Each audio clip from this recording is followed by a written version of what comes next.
Professor Harry Miller is a mathematician. He's professor at the International University in Sarajevo, as is his daughter, Layla Miller, Dr. Layla Miller, also from Sarajevo, who's come over with him. They're here in Pristina for a mathematical conference downtown, but Harry and Layla have been extremely generous and welcoming to our summer school students when we visited Sarajevo. And they were good enough to offer for Harry to come and talk to us when he's back in Pristina. Harry, you came to Sarajevo in 1969. 1969, the week that the Rahmetli Neil Armstrong went to the moon. I went to the Mijatska River in Sarajevo. So if I say any more, I'll be trespassing on your side. Yeah, 43 years in Sarajevo. Yeah, Over to you. thank you, Chris. So I would like to be some kind of resource for you guys here. I'll tell my standard stuff, what might be probably of interest, but then you ask me what you think, and butt in, kind of in the middle, say, hey, well, how does this compare to your growing up in Chicago? Yeah. So let me start a little personal, a little history. Noel Malcolm, have people heard of Noel Malcolm? Yeah. Some of the students, he has written, I think, for my mind, the best book on Bosnia, A Short History of Bosnia. With a foreword, I think Chris must know from his UK days, Norman Stone, the name, Norman Stone, wrote a foreword of the book and said, it's horrible to write a history of Bosnia. You have to know languages, all these civilizations, the Romans, the Ottomans, the Austro-Hungarian, and he knows, by the way, Albanian language, and he knows Greek. I mean, he's the real deal. And he wrote a book, and Norman Stone said, there isn't a sentence or a phrase wrong in this book, and this was written, during our war. So I really recommend it. I'm a mathematician. I pick up little bits, and he's the real deal. He also did a short history of your republic, of Kosovo. So that I recommend to you. And just the history before I do the personal, the Slavic people came through the Carpathian Mountains, 7th century, and mixed people here, supposedly Illyrian people, and there's been a lot of history that have gone through this area, and no stability. I mean, a lot of people, Albanians, a lot of Muslims and others in Bosnia look back to the days of Tito, Dragi Drug Tito, dear old Tito, the golden days, but too short. We were just talking in the office what America was like 100 years ago. And then at that time it was over 100 years old. And how Irish people were greeted at the border. How Jews, other minorities, everyone, the fighting, the Civil War. Don't think this is so unique. It takes a long time, and it will take a long time after the earthquake or heart attack that you've had here, the aftershocks, to settle down. So I should let that go a little bit, and do the personal is probably. The only interest for you is, what a guy like this is doing here 43 years. But, raise a hand, say, hey, that's boring, ask a question. So I was born in Chicago, February 22nd, Washington's birthday, 1939. The year that World War II started, so I'm kind of historically connected. In Hyde Park, a neighborhood of Chicago, 1 kilometer away from the University of Chicago, a very major university.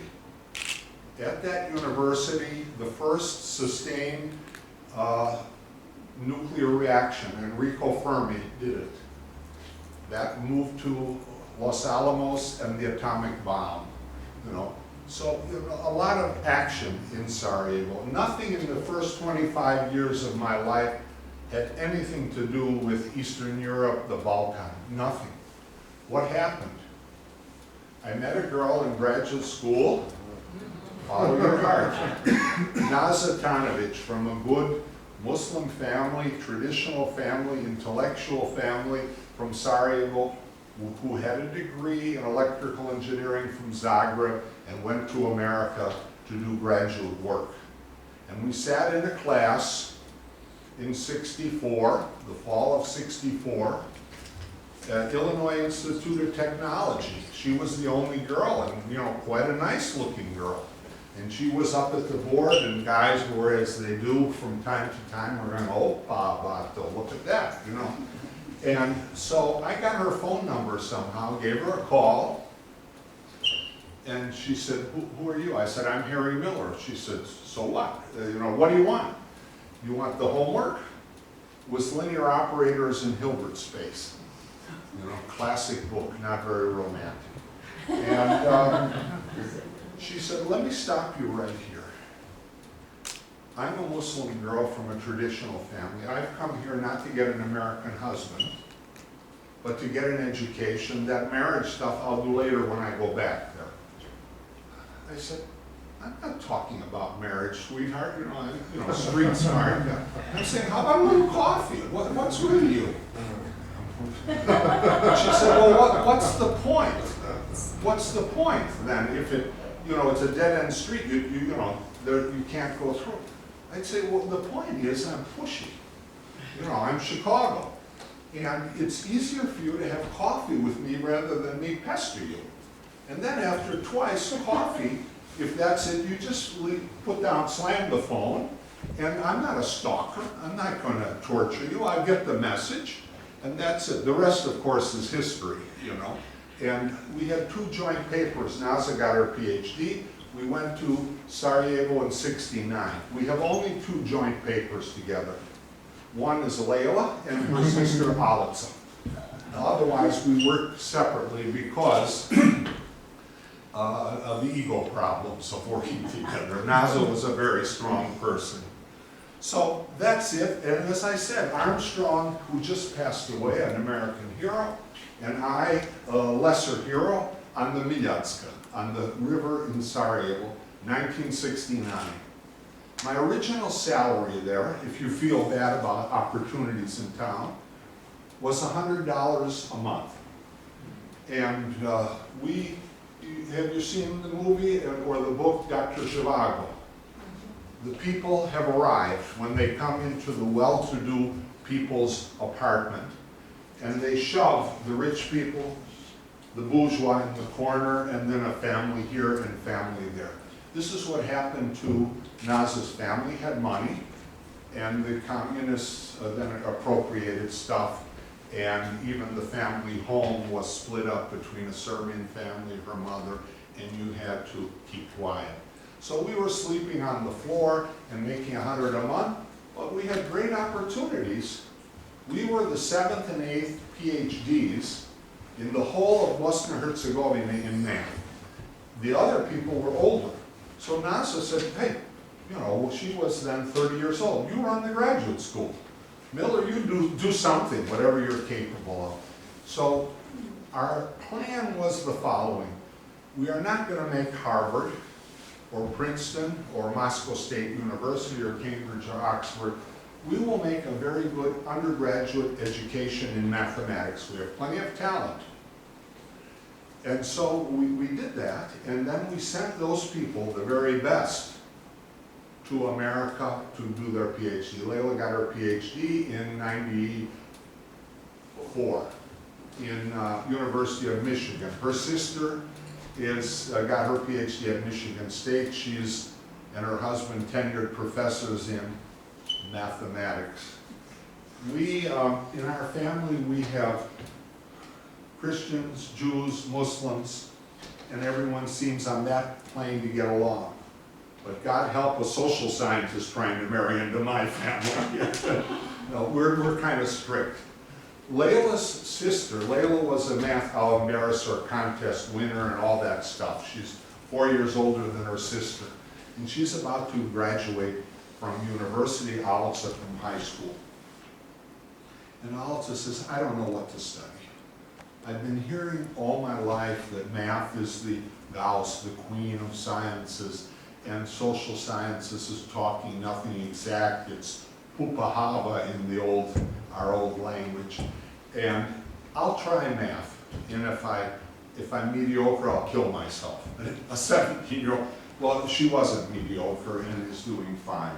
So that was it. What was Sarajevo like? You know, they talk about it as Piccolo Jerusalem, the little Jerusalem. We, in the old town, within 100 meters of each other, we have a synagogue, the Orthodox Church, the Catholic Church, the mosque, and it sounds ridiculous, you know, people, in light of what happened later. We're living bratstvo jedinstvo, we're living well together. Now, I wouldn't, you know, if I came now and said that, you'd say, well, nonsense. Why did they start killing each other? What happened? Let me point out why I think they were living well together. What is my evidence? Here's Naza from this traditional family, who by mistake married a foreigner, brought him back, you know, to the aghast of the family. You know, what is this? Neonash. He's not ours. He limps. And he seems a little strange, you know, pretty weird, you know, for a traditional. You know the portraits of the old families where you see the men, how do they look? There's none of this, you know, Chicago street talk. No, everything is serious, you know, very serious. But Naza's best friends in Sarajevo were Dubravka Podkonjak, who passed away a year ago, was a professor of pharmacy with education in Great Britain, professor, PhD. Her family related to Nikola Tesla, the great Serbian engineer scientist, the European Thomas Edison, a brilliant man. Also, the secretary of our journal, Jasna, came from Croatia, Naza's other best friend. Everyone was mixed. The math department that I walked into, 18 couples, I think about 14 were mixed marriages. No one even talked about it then. In the same building, you'll have a Jew and a this and a that, everybody. I'm from Chicago. In 1969, there were no black people in white areas unless they wanted to get a beating. If someone had dared to move into an apartment where the mayor of Chicago lived, Richard J. Daley, the second most powerful politician after John Kennedy in America, who supposedly stole the vote of Illinois to elect Kennedy, if a black man moved into his neighborhood then, he would be out of there within a day. There would be demonstrations and firebombs. This is the great American democracy. What happened to the Irish in the 19th century? What happened to everyone? In Sarajevo, there was a tradition of everyone working together and getting along under the umbrella at the time of communism. But even between the wars, if you read in Malcolm's book, things were getting on well, and in Ottoman times. As a token Jew myself, who have read a lot of Ottoman history, I taught 2 years in Turkey. I've taught at 12 schools, one in Bilkent in Ankara, one at Boğaziçi. The Ottoman Empire, for my people, was better than the civilized Europeans were for Jews. You know, so now, unfortunately, the Israelis don't know how to pass on the favor to the people that were nice to them. Anyway, on with the show, arrived there, taught, did all these things. How about fast forward, okay, Layla Alitza going to school there, to the second gymnasia there, the math gymnasia, good education, everything fine. As we were telling Chris, we would go winters, the family, to hotel in Dubrovnik, enjoying life. Then the Iron Curtain comes down. And we never have the main earthquake in Sarajevo. You have one in Banja Luka, you have one in Crna Gora, you have one in Romania, and it shakes by us. We don't create history there. As Norman Stone and Malcolm said, we're caught by these whirlwind of forces. So the Iron Curtain comes down. Tito is old, dies in 1980, before the war comes down. A lot of little Titos wanting to be the man. There is no historical person. Now then you say, well, gee, these people, you had Dubravka Podkonjak, Jasna, everyone living together. We had a math meeting 1985 for Yugoslavia here in Pristina. Everything okay, more or less, but slowly crumbling. Why? My view is the communists had all the power. We didn't care in Sarajevo that the town was 50% Muslim, but the police and the officials were maybe 75% Serbian. Half the police in Zagreb, Croatia, the Catholic part of the old Yugoslavia, were Serbian. We didn't care. No one was killing anyone. No one, well, you couldn't be the dean, okay? But you had a life and it was okay. What happened was, with the fall of the Iron Curtain, that was it. All of these communist countries collapsed, and you're sitting in Belgrade or other places, and you're saying, gee, I got this wonderful life. I can put my cousin in power, this one, that. It's going to disappear if we have elections. How can I prevent that? I've got the army, I've got the TV, so I can wipe out hysteria. Mujahideen is going to take over. We were talking, our village, where we have our weekend place, half Muslim, half Serb. Women came up to me and said, we hear, Serbian ladies, that you're going to rape our women and you're going to put them in a harem, a harem. I said, you know me for years. I'm going to do that? Well, our people said so. People, young Serbian boys from the village where our weekend place, Serbian regulars from outside, these bands that we were talking about that you have up in northern Kosovo now, these types of criminals came there, look out for the Serbian boys. Are you Serb? Yes. Here's a gun, you go. I don't want to fight, these are my neighborhoods. Okay, then you're a Muslim. Goodbye. Boom. That's what happened. So it collapsed very, very quickly. So the Americans say, oh, Miller, how can you talk this way? Everyone was together. This couldn't happen in America. I said, baloney.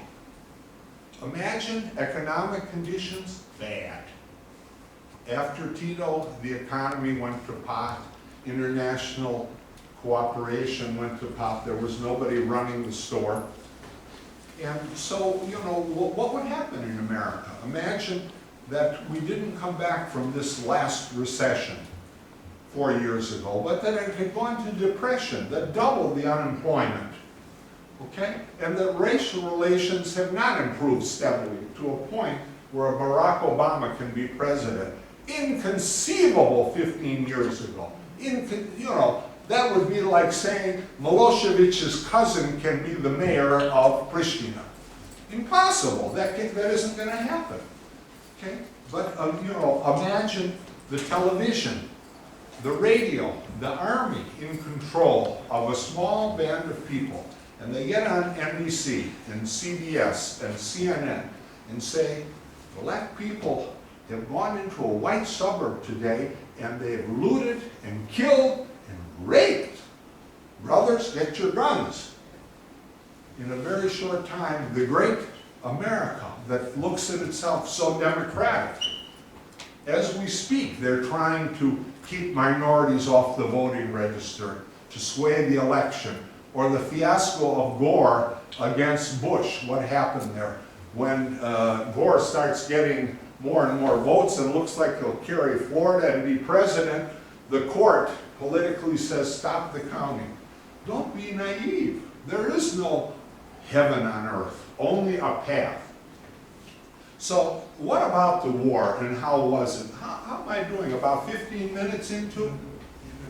Yeah, doing okay. What about the war? Here's an American there. And everyone knows I'm the only American in Sarajevo, 1992, April. You know, and we watched with Croatian friends what happened there, all the atrocities. And I'm getting phone calls from Osijek in Croatia, eastern Croatia, from my student there, Miljenko Crnjac. Miljenko's about 60, 62 now. He said, get out of there, it's gonna be war. And we said, oh, it's different here. We all get along, and I gave him the Sarajevo line. He said, yeah, but what's happening on the ground is not what you're describing. 3 days before the war, silly me, I used to do jogging before my leg gave out, now I do swimming. I'm out 10 kilometers from town in a Serbian village, what a moron, in a green training outfit, in a green one, running there going hi to, in a village where these guys are arming to the teeth, getting ready to make war. If I had done that 3 days later, I would have been rahmetli harried. I would have been gone. CIA fellow came to the house, said, Miller, get out of here. There's going to be war. Oh, but you don't know. We get along, we live with the Serbs, the men. He said, yeah, you don't live with the people who are coming here with the guns. You don't have satellite pictures of the tanks and the gun emplacements on the mountains. You see, we're in a valley, and they had us surrounded with 200 tanks. You know, we didn't believe it. And then, bang, it happened. I counted, how do you count, a mathematician? You take some samples of minutes, how many explosions you hear, multiply by the appropriate thing. The old town was hit, first day of war, 3,000 mortar shells, smoke, dirt, everything. 13,000 people were killed in town during the 3.5-year siege, couldn't break out. We stayed, Naz and I, 9 months. Layla at the time, who's here, had left in '88. This war is '92. She's doing her PhD there and everything is normal. Her sister, 4 years younger, is finishing her senior year. The war breaks out. In May, the war started in April, May '92, I said, as a father, she must go. You know, the light, finally, I'm a slow learner. It's not going to be made in Mleko. No honey and milk. She's got to go. The Chetniks are, I use that word correctly, not Serbian.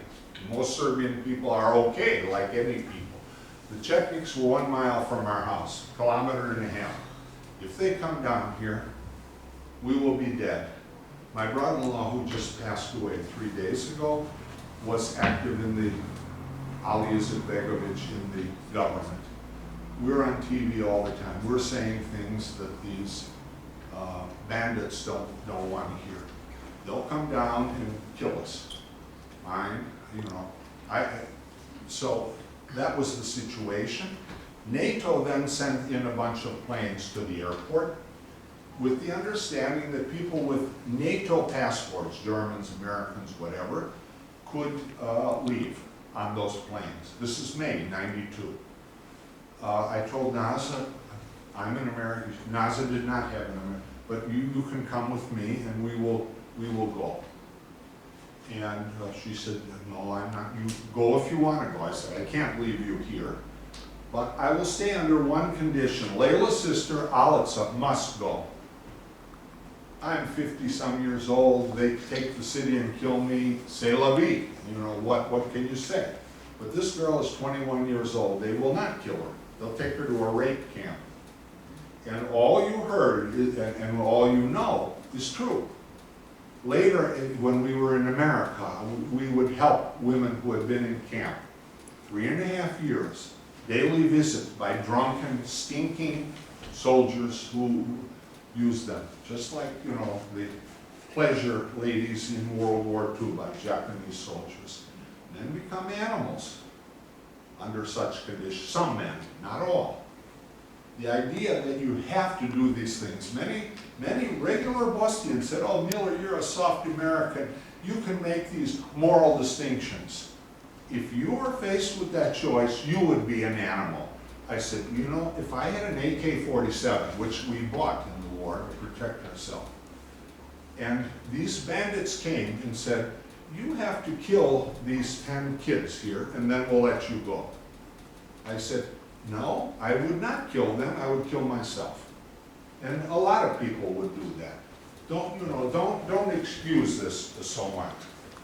So we decided to stay, but Alice went on one of those 3 flights. And that day I was an American official, the only day of my life. I was a consul. The cultural attaché from Belgrade Embassy, American, came with Marine guards, and we had a room, and we looked at passports. 2 guys with guns there, and proceed. Okay, this one, you have German, you can go on the bus and so on. So that was my day as an American official, one day in my life. Then we stayed 6 months of war. Of the 13,000 I mentioned that were killed, 9,000 were killed the first 6 months. Because after that, it was a holding pattern. Karadzic said from the mountain, we can take Sarajevo any day we want, very proudly. Turkish soldiers, generals, as I mentioned, I taught at Bill Kent and was friendly with Norman Stone and his institute, and he'd have Turkish generals there. And I asked them, and they said, the Turkish army, which I think all of you know is a superior fighting force, they didn't know how to retreat in the Korean War. Everyone else is running, they're sitting there shooting Chinese. They're a very strong army. These Turkish generals told me later on, if they had the weaponry that the Serbs had, they could have taken Sarajevo in 10 days. But you would have to bleed, because guys like Harry and everyone have a pistol, something. You're going to rape and kill, we're going to go down shooting. And they didn't have the stomach for it. Why? Because if you're an irregular brought out of a village with the promise of you can steal anything you get your hands on, rape any good-looking woman or not so good-looking woman, it's all yours. But to get killed, that's a different question. And so they never seriously tried to take the town. The few attempts they made, some of our medical doctors examined the corpses of these Serbian irregulars. They were loaded with amphetamines, with uppers, with dope, to make them think they're Superman. You know, bullets are coming and they're running and getting mowed down. You know, morons. And as often happens in such wars, they cleaned out their criminal class in mental hospitals and gave them guns and sent them to the front. So what did we do with the 6 months of war? Well, I mean, our unique thing is an American there. We did a lot of work with the press. One of the first things I met, walking 100 meters from our apartment, was Christiane Amanpour, who now is doing double duty, ABC, American Broadcasting Company in America. She's in New York, and CNN. She was then 32 years old, and really a striking person from day one. And her driver said, that's the American. I looked around, hey, this is, and she said, I'm with CNN. She was a nobody then, a kid, with a degree from Rhode Island. And the name, Amanpour, her father is a Iranian, a Persian, and the mother, Christiane, is English. And her husband's Jewish, just to complete the whole thing. And so we did two days of work with her, and she's magnificent. It was clear immediately that she's, you know, really good at her job. And fearless, because you're a woman. You're up there with those gangsters. They can take you in the bushes, whatever, kill you, rape you, or the other way around. Kill you, you know, rape you, and dump you, and you'll never be found. And she did it. They knew her reporting was not favorable to their cause. So they had me doing jogging, talking to us, and my late mother-in-law, Christiane, was so sharp, she had the right question. Hey, Grandma, how is this war compared to World War I and II? Grandma was born in 1904, when a relative was the mayor of Sarajevo, Čurčić, at the time of the assassination in 1940. She said, those were wars. this is a slaughterhouse. We're down here, they're shooting us, we have nothing to eat. See my height, I used to be 1.87 meters, 6'2". Maybe I shrunk a little bit. I'm now fairly fit at 85, I do swimming, 85 kilos, I was 70 kilos. Layla's mother, Naza, when we left, was 43 kilos, 1.65 meters. We were starving, we were trying to keep alive her mother with the little food, the little rice. So Christiane had me getting the aid packages, doing this stuff. Who else did we work? One of my favorite stories, Bob Simon. Chris knows, I don't know if the others. He's a senior reporter for CBS, Columbia Broadcasting System. He does 60-minute things sometimes. He was a bureau chief in Tel Aviv at the time for CBS TV. He comes there and did some stuff on us. From our house to the Academy of Science is 600-700 meters. And he said, well, we want to do a piece with you running there under the shooting. So we're running, you're hiding by the wall, bullets are coming down. Naza gets in, he stops me, he says, oh, damn it, the sound was off. Harry, why don't you go back and do it again? So I have a classic thing, the tape. I'm running there. I said, Bob, I feel like Paul Newman, the actor who died, the macho guy. Only this ain't a movie and these are real bullets. My mother, because of the time difference, it's 6-hour difference, Sarajevo, New York, 7 to Chicago. My mother in Chicago, an older woman, saw the CBS Evening News with her son saying, these are real bullets. The next day she visited her, she lived to be 94, my mom. She did her blood pressure, which was always 120/80. They said, it's sky high. She said, it's not every day I see my son ducking bullets. So we did work with all these people, and Bob was wonderful. Alitza, who we got out, I put Alitza, Layla's sister, on those planes in May to go to Layla in Ann Arbor, Michigan, where she was doing her PhD. And Alitza felt bad. She wanted to come back. I want to go back. She knew that we were on that CBS News. She called CBS New York. He said, I want to talk to Bob Simon. He interviewed my parents. They said, well, he's in Tel Aviv. Well, how can I get a hold of him? Give me your phone number in Ann Arbor. He called her for 1 hour. He's a great man. And he said, there's no way you can get back there. And you don't want to go back there. You'll be a hindrance to your parents. They will get out eventually. Stay where you're at. And he said, as you see, I'm a good, I won't use bad, this academic, a good BSer. That's making it short.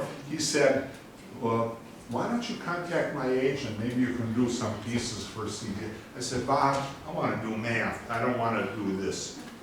So who else did we deal with? Roy Gutman got a Pulitzer Prize for writing about the concentration camps in northern Bosnia. He's a very slight Jewish guy, like 1.65 meters, 60 kilos. And they took him to these camps, the Serbs, and these guys, and they're rough. And they looked at him, hey, Miloš, should we kill this bastard now or after lunch? He's sitting there shaking, but he followed through. We dealt with Roy a lot when we left after 6 months. Why did we leave? Why didn't we stay? After 6 months, it was clear that Bill Clinton was not going to intervene. There was not going to be intervention, that the war is going to be dragged out. And we got out this message to the international community to try and get intervention. A little bombing, a little help, weapons, whatever. But then it was clear it's not going to happen. A guy from the UN, a French Canadian, came by and said, Miller, you got to leave. I said, why? We were staying here. He said, you have no effect now. It's not going to happen. And there's a fair chance you'll be killed for nothing. Now, the positive side is you can do more in America. I had a visiting position at where Layla was for that fall, September '92, at University of Michigan. You can make money. NASA can work. NASA lined up a job at Math Reviews. You can make solid money and send money back and press the politicians from the other side of the Atlantic. It made sense. So how are we going to get to the airport? I mean, it's controlled by Serbs. This young man gave us false documents. I said, how will we know when to come? He says, I'll call you. And this is what I'll say. Ded Mraz, Santa Claus has arrived. That's the signal that tomorrow at exactly noon, I'll be in front of your place. You may take one suitcase, you and Naza. No one else can go with you. And we went breakneck speed through the Serb barricades to the airport. It was something like Casablanca, if you've seen the end of the movie at the airport. There are Serbian guys in trench coats with guns. We go right out to the UN thing. Naza shaking. I loved it. I thought it was my Clint Eastwood. Oh, that's probably a bad word now after his latest performance. My Clint Eastwood, Harrison Ford moment. I figured the odds that they stop us and do something were almost zero. I enjoyed it. We went up in this cargo plane, no seats, sitting on the floor. And just like this would be the end of the movies. Here's Spielberg, Harry, directing. This young guy, also Chris, 6'4", the real Harrison Ford, with a .45 pistol here, really a tough guy. I had been with him to 8 places. He pulled the gun on workers and said, I heard you were stealing. If you continue to steal, he would put a bullet in the chamber. We're not going to talk anymore. Do you understand? Yeah. So he was the real deal. And so to end the movie, we're up in the thing and it's going like this, the cargo plane, to avoid possible shelling and shooting. He pulls out what else? Camel cigarettes. I mean, of course. Oh, now's a smoker. Then he says, we can light up now, we're out of range. End of film. We were received in Zagreb. We didn't go through the regular airport, under the fence to the American Embassy, debriefing, CIA, and so on. Then we went to Ann Arbor after 10 days in Zagreb, coming to a little bit. Beautiful. So I taught there at Michigan, and early on, the Rackham Graduate School there is where they have a lot of graduate courses, seminars, and stuff. So one of the professors there of history arranged for Nazami and an Albanian lady to talk about what's going on there. And so we were up there like toothpicks, 70 kilos, she's 43. And some of the rough Serbs from Chicago heard about the talk, and they came. They drove. It's 240 miles from Chicago to Ann Arbor. And they're sitting in the back. We're talking about rape camps. And these guys, these rough, kind of uneducated types in the back are going, ha ha, those Bosnian ladies finally, they got laid, you know, it was probably good for them. They probably never had a better time. And they're giggling about rape. And I was thin, and I'll go back here like they're sitting there. And I stretched my 6'2" to 6'4". And I put my hand on the shoulder of one of those guys. Do you think it would be funny if someone raped your mother or sister? Rape is not a joke. And just walked back, and it was quiet then. Yeah, one of our moments. Another Ann Arbor moments was a general who was with the UN then, Mackenzie, who was not on our side, a Canadian general with the UN forces there, gave a talk, also at Rackham. Was it Rackham? Were you at the talk? General Mackenzie, when NASA took him on. Michigan League. Michigan League. He's up there talking, and this is a guy who did very, very bad things, allowing weapons to the other side, you know, being very one-sided. I'll tell you more about that in a second. And then the guy who had organized our talk goes up and said, oh, here's Professor Naza Tanovic, General, why don't you meet her? And Naza, at 45 kilos, looked at him, you know, and said, get away from me. The blood of thousands of people are in your hand. You will burn, sir, in hell. And then the organizer, terrified, you would be, it's a guess, said, I think, General, the car is waiting, we better go to the car. This 45-kilo dangerous woman. To tell you more about Mackenzie and Roy Gutman, we had with Layla a colleague, Istok Hozo, the son of a very well-known painter in Sarajevo, and he was a fellow graduate student with Layla there. And he was very skillful at the computer, and so he would log into the SerbNet in Chicago. And they had two webs. One was business and the other was propaganda, like, you know, www.a, how do you say here, AUK, yeah, .com, whatever, just regular stuff. They mixed it once. And they wrote on the public website that they're paying Mackenzie $10,000 to testify in Washington before a congressional committee, where he said things like, giving arms to one side is crazy. You know, who are these people? One is killing 9, one is 7, they're all doing horrible things. We should just refrain from doing stuff.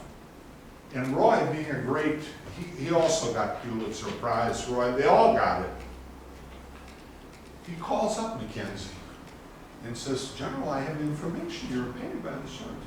You see, my business manager, I have nothing to do with money, you know. And anyway, even if I would get millions, I only tell the truth. Okay, I've checked it out with you. And they ran that story on the Mr. Gutman and Mackenzie. The other famous reporter who also got a Pulitzer Prize, they all get Pulitzer Prize, I almost got killed, was John Burns. That was my prize. And also being on a list to be murdered, which I like it. That means you must be doing something okay if someone wants to kill you. Gee. John Burns was the New York Times mean guy in Sarajevo. We never met, but I would feed him stuff on the phone. How do you explain this to an American audience? All these names, these itches and this, and you know, this side and that side. And the international community, how would you explain this to an, I said, John, it's like this. A husband comes home to his apartment. His wife is laying on the floor, bloodied. She's been raped and beaten. There's a policeman, UN here, and saying, guys, let's sit down here and have coffee. You both have had intimate relations with this lady. Let's be civilized and sort this out. I said, that's about what it's like.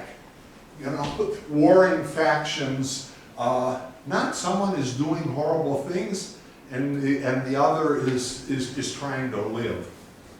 So he's moved up and moved on. How about, do we have about 5 minutes is good. How about some of the local people? Our department, which I said was mixed. My dean was Biljana Plavšić, an erudite biologist, father a PhD. Biljana had done a Fulbright in America, civilized, urbane, not you know, someone from the mountain. Well kept, had gone with NASA to Belgrade to get money for science, for our students. When the war came, she had not been a communist, she was nobody. They came to her and said, Biljana, we're going to take Sarajevo and Bosnia. You can be part of the solution, or you can step aside. If you're with us, you will be in the history books, in the encyclopedia, as the mother of the modern Greater Serbia. You have no family. What a tribute to you. She says, what about the killing? Oh, it'll be minor. The Muslims can't fight it. Everyone knows they're a bunch of wimps. As soon as we start shooting, they will cave in. In a couple of months, we'll have everything. And you will be goddess. So she went along with it. The woman who I had treated to a fish dinner just months before aggression. Had I known, I would have put ground glass in her portion. But I couldn't. Veselin Peric, one of our best friends, Layla's professor, a guy from Montenegro, I suspect quite mixed blood. Physiognomically, I thought he was Illyrian, Albanian. Suddenly, he threw his documents, Montenegro, away and was in love with Milosevic. How people become animals when this stuff starts is a huge 20th century and earlier, a human phenomena. Read Malcolm, how he says it happens. You know, how these bands. How does the mafia work? They take a young recruit. As soon as you do killing, you're in. There's no going back. Come on, you kill that kid there. Then you're a killer. And it goes on. How about we do a minute or two? I think people want, whoever wants to go. Anyway, here's the story. You've gone through pain here, and we got to work. We have to do things. If I'm 74, I'm still trying to do things in Sarajevo. Layla's younger. It's going to take a long time. You have to be patient. There'll be ups and downs. Do it. Do it. How about any questions? Or I'm talking too much. I'm a babbler. What is the future, Harry? What's the future for Sarajevo and for Bosnia? Yeah, I think it's the whole world. What's the Arab Spring, kind of a holding. One of my heroes is George C. Kenan, the great diplomat and the guy who made the policy of containment against Soviet Union. Kenan was a career diplomat, born in Milwaukee, Wisconsin, turn of the 20th century, lived to be 105. Kenan, in 1938, said the Soviet Union will collapse. It just is the communism, it's not going to work. He predicted everything there. Then when he was a major player in the State Department under General Marshall, Marshall came to him. Marshall had been with Stalin. And Stalin said, General, everything is great, as he's eating up Eastern Europe. And silly Stalin is drawing pictures, he's doodling on paper, talking to Marshall, the great Secretary of State, the guy who was the war planner and who was superior to Eisenhower and all the people. Stalin is drawing pictures of wolves and bears. He went back shaking. Marshall to President Roosevelt and said, we have to do something. This guy's eating, how are we going to do it? And you know what, Roosevelt, the great politician, not a thinker, has come up with a plan. I give you 2 weeks. A staff, 4 people. He took 3 weeks and made the Marshall Plan. Hold on, dance with the bear. Muhammad Ali, rope-a-dope. Don't go in against Foreman, the superior muscles, and get knocked out. Don't make war. Hold on. Over time, it's going to work. So I think the answer to the president's question is, let's avoid, it's what we call in math the minimax theorem. Minimize maximal danger. We get through this intermediate period in the Arab world, and we stay the course. And then, inshallah, God willing, things will be okay. Your future, and stay with it. The American ambassador spoke in Sarajevo, also a Miller, Thomas Miller, and he looked at the kids and he said, I'm an American, I'm leaving. You want to have Kosovo? You want to have Bosnia? Make it, and it'll happen. Be patient. It's not easy, but people have succeeded with worth cards in their hand. The history of American education, what it was in the between World War I and II, very weak. And now, no one's going to say MIT, Harvard, Princeton, Berkeley are weak. Great success against great odds. You can do it. The future is yours. Go for it.